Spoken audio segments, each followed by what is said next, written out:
Hello students, कैसे हैं आप सभी। कल के वीडियो में हमने 2/2 का व्युत्क्रम अवयव का मान ज्ञात किया था। आज आप लोगों के लिए लेके आए हैं 3/3 क्रम का अवयव, जो अत्यंत महत्वपूर्ण है। हर साल यह बोर्ड के पेपर में पूछता है और 100% यह आएगा। कैसे यह व्युत्क्रम ज्ञात करेंगे देखेंगे। सबसे पहले इस अवयव का माड निकालेंगे। जैसे कल 2/2 के व्युत्क्रम में हमने ज्ञात किया था। जब ये 3/3 क्रम का अवयव हो जाएगा तो किसी एक पंक्ति या किसी एक स्तंभ के पद में विस्तार करेंगे। देखेंगे पहले पंक्ति के पद में विस्तार कर रहे हैं, इस एक को पकड़ेंगे और यह पहली पंक्ति और पहला स्तंभ छोड़ देंगे और जो एलिमेंट बचा इसका क्रॉस मल्टीप्लाई करेंगे। 4 का गुणा 6 में हो जाएगा 4 छके 24 और माइनस 5 का गुणा 5 में हो जाएगा 5 पचे 25। फिर 2 को पकड़ेंगे और यहां लिखेंगे -2। अब इस पहले पंक्ति को और इस दूसरे स्तंभ को छोड़ देंगे। इसके बाद जो बचा है उसका क्रॉस मल्टीप्लाई करेंगे। 2 का गुणा 6 में 2 छक्के 12 और 3 का गुणा 5 में 3 बचे 15। पुनः इस 3 को पकड़ेंगे +3 और इस पहले पंक्ति को और तीसरे स्तंभ को छोड़ देंगे। जो शेष बचा एलिमेंट उसका गुणा करेंगे। 2 का गुणा 5 में 2 पच्चे 10 और 3 का गुणा 4 में 3 चौको 12। हल करेंगे। 1 गुणे 25 में से 24 घटेगा -1। 2 15 में से 12 को घटाएंगे -3 और 3 गुणे 12 में से 10 घटेगा तो -2।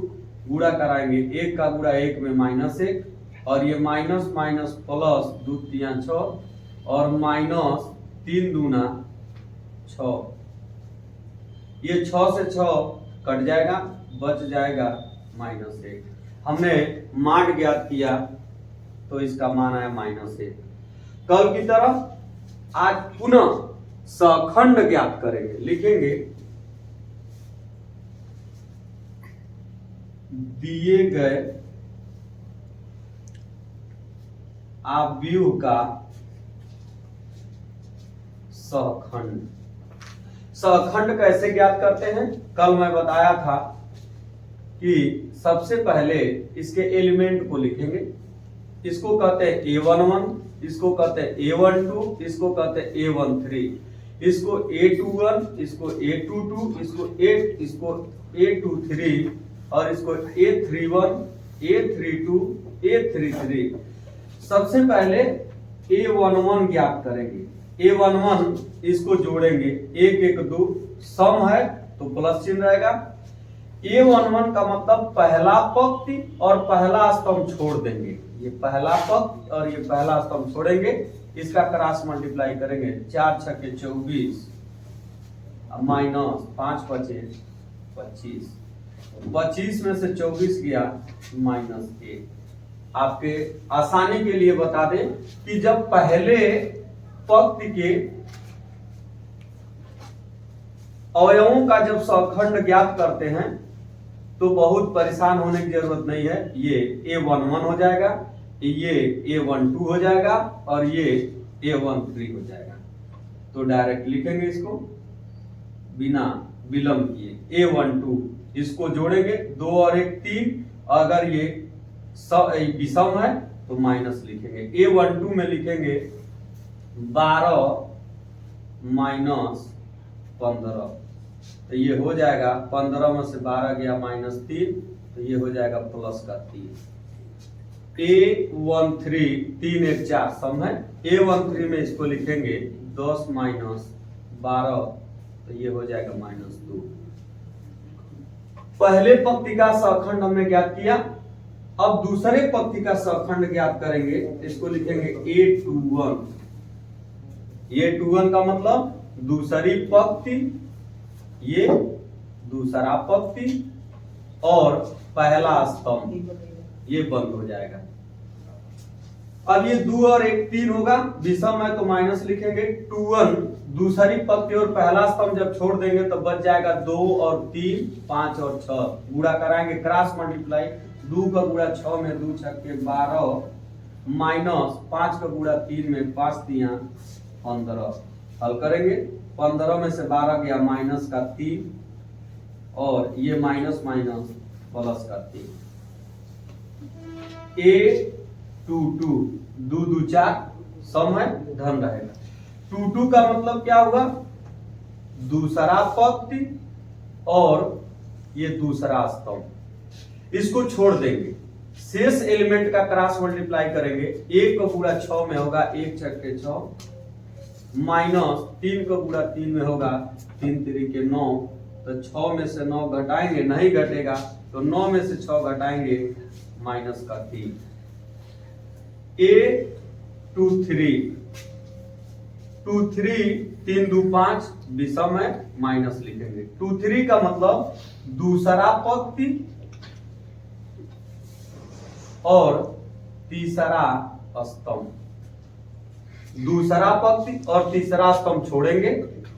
1 और 5 का गुणा 1 बचे 5 और माइनस 3 दूनी 6। तो 6 में से 5 गया माइनस 1 और ये हो जाएगा प्लस का 1। ये दूसरे पंक्ति के सखंड ज्ञात हो गए। अब हम लोग तीसरे पंक्ति के अवयव का सखंड ज्ञात करेंगे।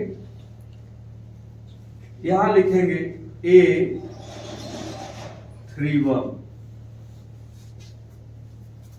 लिखेंगे A 3 1।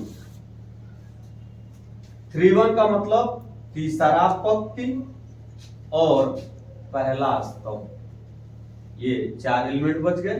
क्रॉस मल्टीप्लाई करेंगे। 2 का गुणा 5 में 2 बचे 10 माइनस 4 3 12 12 में से 10 गया माइनस 2।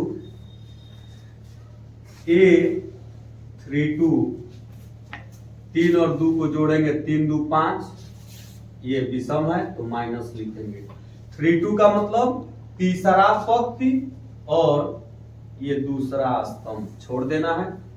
शेष बचा इसका गुणा कराएंगे। 1 का गुणा 5 में तो 5 और 2 का गुणा 3 में 6 6 में से 5 गया माइनस 1 तो ये हो जाएगा प्लस का 1।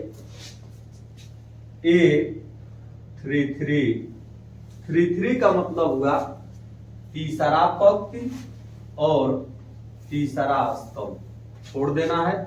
शेष एलिमेंट का गुणा कराना है। 1 का गुणा 4 में कराएंगे 4 और 2 का गुणा 2 में कराएंगे तो 4 और 4 में से 4 गया 0। ये अभी तक हम लोगों ने सखंड ज्ञात किया। सखंड के बाद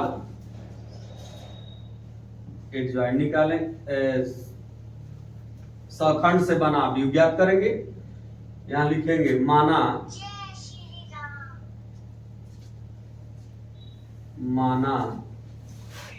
सखंडों से बना अवयव B है, तब B बराबर हम लोग प्राप्त करेंगे। जो पहले पंक्ति का सखंड हमने निकाला था उसको पहले पंक्ति में, जो दूसरे पंक्ति का सखंड निकाला था उसको दूसरे पंक्ति में, और जो तीसरे पंक्ति का सखंड निकाले थे उसको तीसरे पंक्ति में लिख देंगे। तो यहां लिखेंगे -1 3 -2 3 -3 1 -2 1 0। अब एडजॉइंट निकालेंगे। एडजॉइंट ऑफ A बराबर B डैश, तो एडजॉइंट ऑफ A बराबर B डैश का मतलब पंक्ति को स्तंभ में बदलेंगे। ये जो पहली पंक्ति है इसको पहले स्तंभ में लिखेंगे -1 3 -2। दूसरी पंक्ति को दूसरे स्तंभ में 3 -3 1 और -2 1 0। इसके बाद ए इनवर्स का सूत्र लिखेंगे।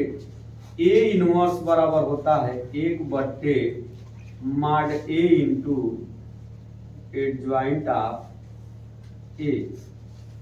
तो ए इनवर्स बराबर 1/mod A का मान लिखेंगे -1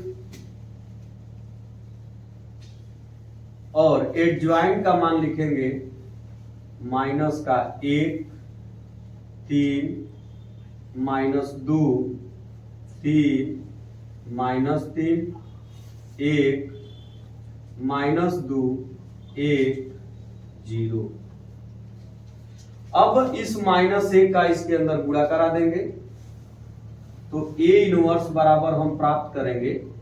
ये माइनस है तो प्लस हो जाएगा, ये प्लस है तो माइनस हो जाएगा और ये माइनस है तो प्लस हो जाएगा।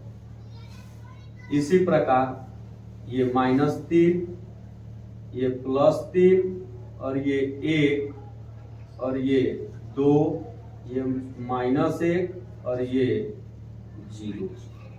इस प्रकार ए इनवर्स हम ज्ञात करेंगे। ये अत्यंत महत्वपूर्ण क्वेश्चन है जो हमेशा 8 नंबर का पूछता है।